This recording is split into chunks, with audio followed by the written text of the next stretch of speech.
50 Genesis. Joseph threw himself on his father and wept over him and kissed him. Then Joseph told his physician, who served him to embalm his father's body. So Jacob was embalmed. The embalming process took the usual 40 days, and the Egyptians mourned his death for 70 days. When the period of mourning was over, Joseph approached Pharaoh's advisor and said, "Please do me this favor and speak to Pharaoh on my behalf. Then tell him that my father made me swear an oath. He said to me, 'Listen, I'm about to die. Take my body back to the land of Canaan, and bury me into the tomb I prepared for myself. So please allow me to go and bury my father. After his burial, I will return without delay.'" Pharaoh agreed to Joseph's request. "Go and bury your father as he made you promise," he said. So Joseph went up to bury his father. He was accompanied by all of Pharaoh's officials, all the senior members of Pharaoh's household, and all the senior officers of Egypt. Joseph also took his entire household and his brothers and their households, but they left their little children on flocks and on herds in the land of Goshen. A great number of chariots and charioteers accompanied Joseph. When they arrived at the threshing floor of Atah near the Jordan River, they had a very great and solemn memorial service with a 7-day period of mourning for Joseph's father. The local residents, the Canaanites, watched the mourning of the threshing floor of Atah. Then they renamed the place which is near the Jordan, Eber Mizraim, for they said, "This is a place of deep mourning for these Egyptians." So Jacob's son that did as he had commanded. They carried his body to the land of Canaan and buried him in the cave in the field of Machpelah near Mamre.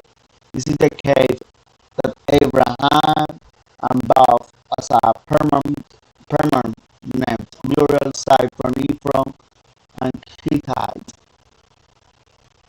Joseph researches his brothers. After burying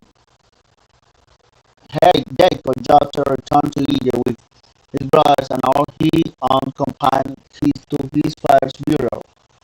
But now that their father was dead, Joseph's brothers became fearful.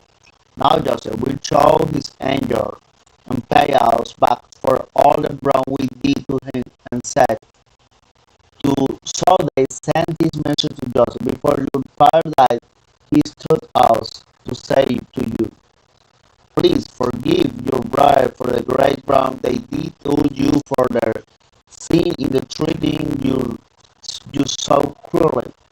So we, the servant of God of your father, beg you to forgive our sin." When Joseph received the message, he broke down and wept. Then his brothers came and threw themselves down before. "Look, we are your slaves," they said.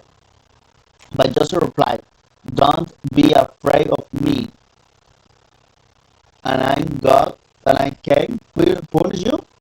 You intend to harm me, but God intended it all for good. He brought me to this position so I could save the lives of many people. Now don't be afraid. I will continue to take care of you and your children." So he reassured them by speaking kindly to them. The death of Joseph.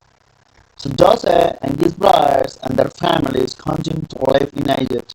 Joseph lived to the age of 110. He lived to see 3 generations of descendants of his own Ephraim, and he lived to see the birth of the children of Manasseh's son Mike, who he claimed as his own. So I will lie. Joseph told his brothers, but God will surely come to help you and lead you out of this land of Egypt. He will bring you back to the land his family promised to give to Abraham, to Isaac, and to Jacob. Then Joseph made the sons of Israel swear an oath, and he said, when God comes to help you and lead you back, you must take my bones with you. So Joseph did, and at the age of 110 the Egyptians embalmed him, and his body was placed in a coffin in Egypt.